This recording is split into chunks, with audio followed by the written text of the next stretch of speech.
여러분 안녕하세요. 오늘도 큐티로 나오신 모든 분들 환영하고 축복합니다. 오늘 말씀은 민수기 13장과 14장의 내용이에요.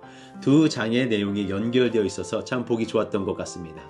이제 여러 가지 어려움들, 배반과 이런 마음이 아팠던 모든 사건들을 뒤로하고 바란 광야까지 이스라엘 백성들이 모두 진군했습니다. 시내산이 이 아래쪽에 있었다면 바란 광야는 그 중간쯤에 있고 좀 위쪽에 있고 그 다음에 그 위에가 가나안입니다. 그러니까 이 지점에 와서 하나님께서 가나안으로 가기 전에 그 땅을 정탐하라고 12명을 보내게 하시죠. 각 지파에서 가장 뛰어난 지도자급을 보내라고 하십니다.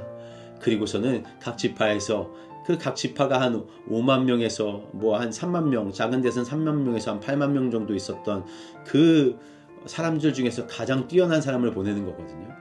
그러니까 그 사람들의 이름이 쭉 열거되고 이들이 40일 동안 가나안 땅으로 들어갑니다. 그리고서는 40일 후에 이들이 나와서 하는 얘기들이 참 극과 극으로 나눠집니다. 10명은 가나안 땅은 좋은 땅이긴 하지만 우리가 갈 수 없는 땅이다. 그리고 2명만 아니다. 분명 그들이 강할 것 같지만 하나님께서 우리와 함께 하신다면 우리는 충분히 해낼 수 있다. 자, 이 내용이 오늘 13장의 내용인데, 여기서 보면 각 지도자들을 보낸 거예요. 우리가 지도자들을 선출할 때 어떠한 방식으로 선출을 합니까? 무엇을 잘하는 사람을 지도자로 뽑고 있죠. 교회에는 어떤 식으로 움직여지는 것입니까? 하나님이 우리에게 지도자를 뽑으라 하실 때, 어떤 교회 리더를 세우라 하실 때 우리의 방법과 하나님의 방법은 무엇이 다른가요? 우리가 봐야 될 것은 무엇이고 하나님이 보시기 원하는 것은 무엇일까요? 각 사람들의 지도자들은 믿음의 눈으로 보는 자와 믿음의 눈으로 보지 못하는 자, 이렇게 극명하게 갈리는 겁니다. 우리가 어떠한 지도자를 세울 때 여러분 가운데 여러분이 어떤 지도자가 되고 싶다면 여러분의 그 자람이 세상의 자람이 아니라, 세상의 어떤 뛰어남이 아니라 하나님을 바라볼 수 있는 그 눈을 갖고 있는가, 하나님을 신뢰하며 갈 수 있는 그 신뢰가 바탕이 되어 있는가, 그것이 먼저 기준되는 것이 하나님의 사람으로서의 리더된 자의 그런 모습과 그런 어떤 기준이라고 생각합니다. 그러니까 하나님 우리를 보실 때 무엇을 보시냐? 사람들이 말하는 그런 스펙과 그런 것들을 보시지 아니하시고 하나님은 네가 나를 신뢰하고 있느냐? 네가 나를 사랑하고 있느냐를 보시면서 이 지도자들에게 분명히 나타나잖아요. 어떤 사람이 잘 됐고 어떤 사람이 잘못되었는지를 하나님 분명하게 구분하시잖아요. 여러분 어떤 지도자 되고 싶으십니까? 여러분 가정 가운데 여러분은 어떻게 서 있기를 원하십니까? 여러분의 자녀는 어떻게 커면 좋겠어요? 우리는 알고 있으면서도 세상의 스펙대로 아이들을 키우려 하고 세상에서 진짜 말하는 그것으로 따라가려고 하니까, 아니 하나님이 가장 좋으신 분이라며, 하나님의 그 기준의 삶을 살아야 된다며 하면서 우리의 기준은 전혀 다른 것을 바라보고 있으니까 아이들이 커가면서 혼동되는 거죠. 저도 이게 너무 어렵잖아요.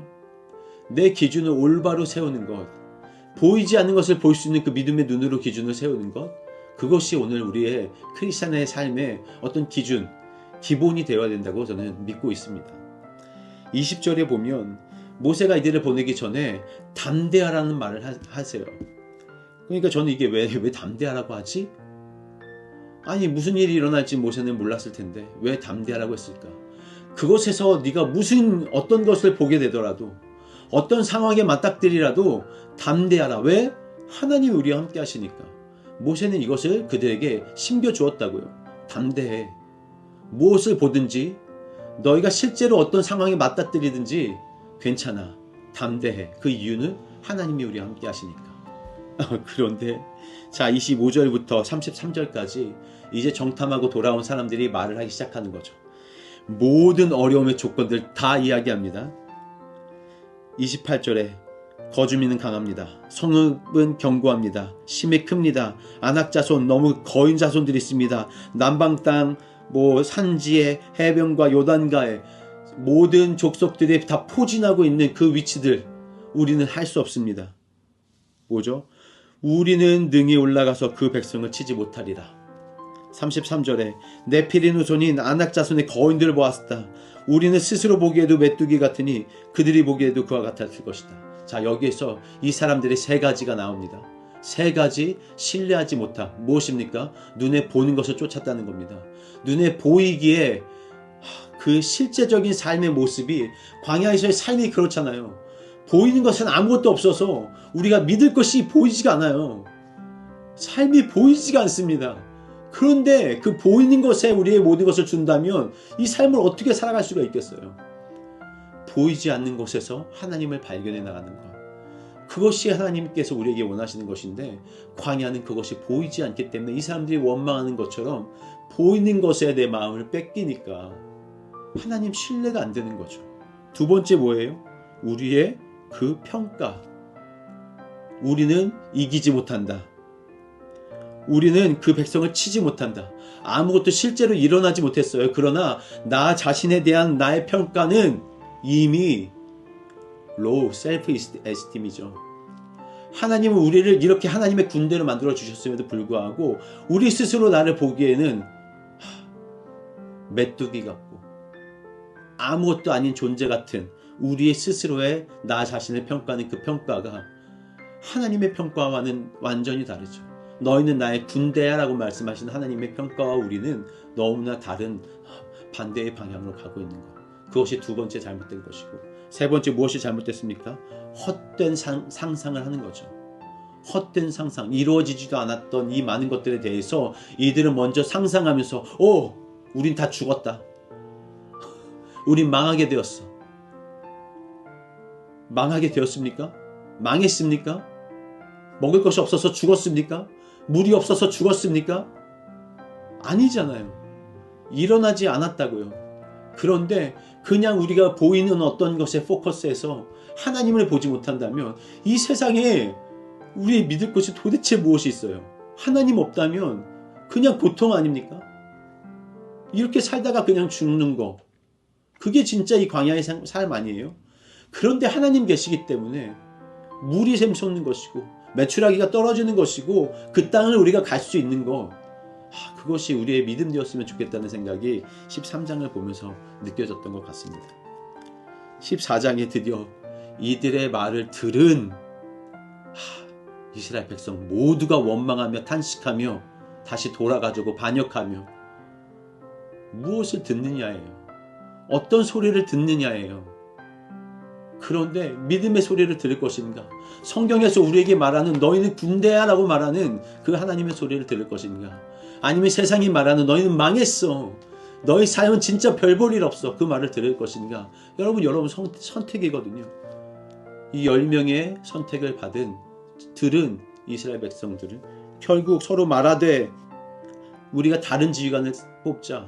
모세, 야, 안 되겠어.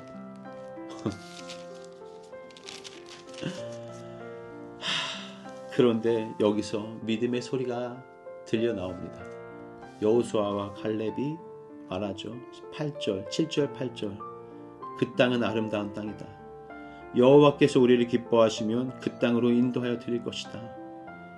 거역하지 말아라. 두려워하지 말아라. 그들은 우리의 먹이다. 그들의 보호자가 그들에게 떠났다. 하나님이 우리와 함께 계신다. 와, 이 믿음의 고백이 하나님으로 하여금 내 백성이 여기 있구나, 나를 아는 자가 여기 있구나, 하나님이 여기서 너무 기뻐하시지 않았겠어요. 그런데 백성들의 반응은 10절에 돌로 치려 죽이려고 합니다. 이런 쓸데없는 말들을 하는 자들. 니네 진짜 이거 안 보여? 니네 진짜 안 보여? 이 상황 몰라? 지금 우리 다 죽이려고 그래? 우리의 반응은 어떻습니까? 하나님 앞에서 참 안 됐다는 생각이 들어요. 저도 마찬가지고 우리의 믿음의 눈으로 삶을 보는 것이 어렵지만 진짜 이런 사람이 필요한 거 아닙니까? 그러자 하나님께서 나타나시죠. 이 백성이 어느 때까지 내가 멸시하겠냐? 모두 다 없애고 모세, 더 큰 민족은 너한테 줄게. 그리고 나의 진짜 더 큰, 하나님이 이스라엘 백성이 뭐가 잘나서 이스라엘 백성을 택했습니까? 아니에요. 그냥 하나님 사랑하시기 때문에 택하신 자녀들 아닙니까? 그런데 이 자녀들이 하나님 배반하니까 하나님 너무너무 화가 나셔가지고 이 사람들 다 죽이고 내가 새로운 민족, 새로운 내 군대를 만들어서 너랑 같이 가게 할게. 그러자 모세가 얘기하는 거, 이 온유함이 정말 멋있는 거죠. 하나님 그렇게 하지 마세요. 제발 그렇게 하지 마세요. 이 백성 좀 불쌍하게 여겨주세요. 구하옵나니 19절 주의 인자의 광대하심을 따라 하나님의 그 인자 노하기를 더디하시고 인자가 많아 죄악과 허물을 사하시나 결단코 그 자비하심과 인자하심이 풍성한 그 하나님 제발 이들을 멸하지 말아주세요.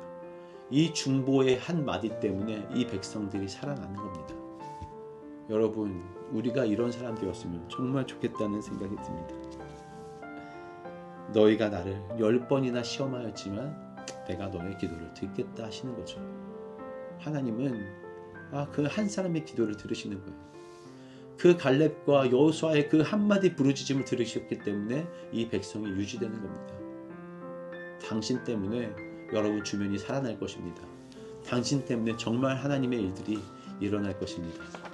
자, 오늘 하루를 사실 때 어떠한 나의 가치관으로 세상을 볼 것인가? 보이는 것에 집중할 것인가? 아니면 보이지 않는 것을 믿음으로 보게 될 것인가? 우리가 이 보이지 않는 실상을 보는 게 어려운 일이죠. 그러니까 우리에게 믿음이 필요한 거 아닙니까? 하나님은 믿으라 하시는데 우리에게 믿음이 없어요. 하나님 나의 믿음 없음을 용서하여 주십시오.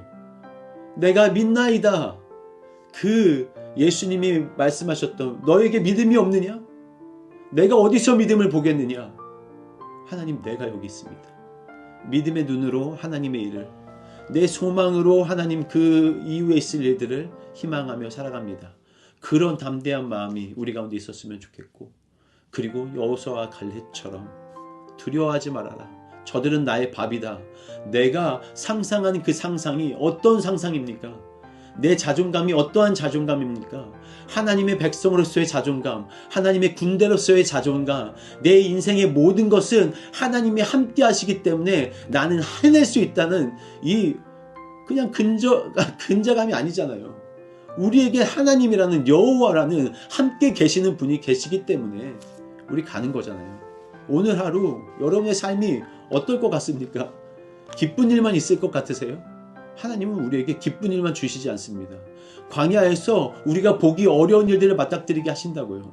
그럴 때 내가 봐야 될 것, 믿음의 눈으로 산을 너머를 보는 거고, 믿음의 눈으로 내가 그 땅을 취할 것을 보는 것, 그것이 오늘 우리의 삶이 되었으면 좋겠다는 그런 마음입니다.